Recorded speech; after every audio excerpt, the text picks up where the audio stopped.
Hey hello and how are you? আসসালামু আলাইকুম guys, কেমন আছেন সবাই? আশা করি আপনার সকলে ভালো আছেন।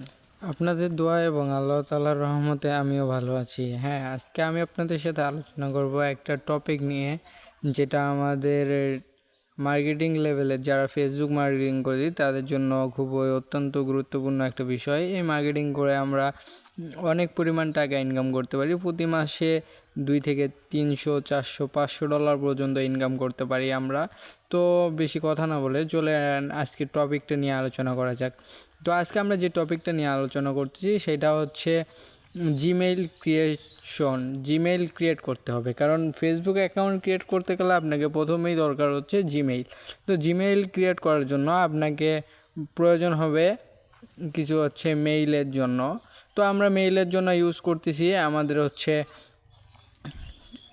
Play store. আমি প্লে স্টোরে এসে প্রথমে আমার কিছু অ্যাপসের প্রয়োজন। তো আমি এখান থেকে প্রথমে আমাদের মাল্টি স্পেসটা ডাউনলোড করে নিচ্ছি, কারণ আমাদের প্রত্যেকেরই প্রয়োজন হবে মাল্টি স্পেস। কারণ মাল্টি স্পেসের মধ্যেই আমরা অ্যাপসগুলো ক্লোন করব। এই যে মাল্টি স্পেস এইটাই। তো তারপরে আমাদের দ্বিতীয় একটা অ্যাপস প্রয়োজন হবে, জানি সকলের ফোনে আছে, কিন্তু তারপরেও আমি বলতেছি, এটা হচ্ছে ফেসবুক লাইট। এই ফেসবুক লাইট প্রত্যেকেরই মোবাইলে আছে, তারপরেও আমি দেখিয়ে দিচ্ছি, যদি কারো ফোনে না থাকে তারা দেখে নিতে পারেন। এটা হচ্ছে ফেসবুক লাইট। তো আমরা এই ফেসবুক লাইটটা ইউজ করব, আমাদের হচ্ছে অ্যাপসটা ক্লোন করব এই ফেসবুক লাইট।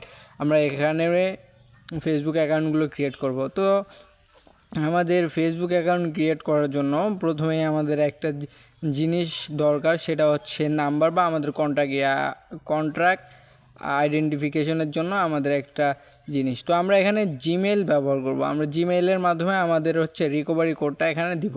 তো আমরা এখানে জিমেইল ক্রিয়েট করার জন্য প্রথমে জিমেইল অপশনে এখানে অ্যারোতে ক্লিক করলাম, নিচে হচ্ছে অ্যানোদার অ্যাকাউন্ট লেখা আছে। তো আমি এখানে অ্যানোদার অ্যাকাউন্টে ক্লিক করব। আমি প্রাইভেসির জন্য একটু হাইড করে দিয়েছিলাম। তো এখানে আমাদের প্রথমে হচ্ছে চেকিং যাচ্ছে। তো আমরা এখানে ভেরিফিকেশন করে নিলাম যে এটা আমার সিকিউরিটি দিয়ে আমি ভেরিফিকেশন করলাম। তো এখানে আমার অপশন আসছে ফরগেট ইমেইল, ক্রিয়েট ইমেইল। তো আমি এখান থেকে ক্রিয়েট অ্যাকাউন্টে দিলাম। তো ক্রিয়েট অ্যাকাউন্টে ক্লিক করার পরে এখানে দিচ্ছি ফর মাই পার্সোনাল ইউজ। এখানে ক্লিক করার পরে আমাদের এখানে প্রথম নেম এবং দ্বিতীয় নেম, বা first name and last name. তো আমি এখানে লাস্ট নেমটা অপশনাল, তো আমি এখানে ফার্স্ট নেমেরটা দিচ্ছি একটা, যেহেতু আমি এটা ব্যবহার করবো না। ইমেলটা লিখতেছি হাইডেন কিং।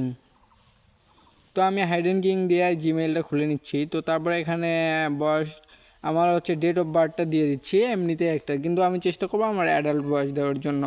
তো তারপরে এখানে আমি নেক্সটে ক্লিক করলাম। এখানে দুইটা অপশন আসছে। তো আমি যেহেতু তাড়াতাড়ি করে জিমেইলগুলো খোলার চেষ্টা করতেছি, সেক্ষেত্রে আমি যে অপশনগুলো শো করবে তার মধ্যে একটা সিলেক্ট করে নিব। তো আমি এখানে নতুন করে না বানিয়ে যেটা দিছি সেটাই সেভ করে নিলাম। তো আমি নেক্সটে ক্লিক করতেছি, এখানে নিচে থাকা নেক্সট বাটনে ক্লিক করলাম। তো তারপরে হচ্ছে এখানে পাসওয়ার্ড দিতে বলতেছে। তো আমি একটা স্ট্রং লেভেলের পাসওয়ার্ড দিয়ে দিচ্ছি। তবে মনে রাখবেন পাসওয়ার্ডটা যেন 8 সংখ্যার ভিতরে, 8 সংখ্যার উপরে হয়, 8 সংখ্যার নিচে দেওয়ার চেষ্টা করবেন না, অবশ্যই উপরে দিবেন। তারপরে এখানে নেক্সটে ক্লিক করবেন, দেন তারপরে আবারও নেক্সটে ক্লিক করবেন, তাহলে আপনার অ্যাকাউন্টের ক্রিয়েটিভিটি ডান হবে। এখানে আই এগ্রিতে ক্লিক করলে আপনার জিমেইলটা খোলা কমপ্লিট হবে। তো আশা করি আপনারা সকলে বুঝতে পারছেন যে জিমেইল অ্যাকাউন্টগুলো কীভাবে খুলতে হয়। আর এই জিমেইল অ্যাকাউন্ট কিন্তু আপনি সেল করতে পারেন, আর জিমেইল অ্যাকাউন্ট সেল দিয়েও কিন্তু আপনি প্রতি মাসে হিউজ পরিমাণে একটা টাকা আর্ন করতে পারেন। তো এই ছিল আজকের ভিডিও। সকলে ভালো থাকবেন, সুস্থ থাকবেন। আল্লাহ হাফেজ সকলকেই।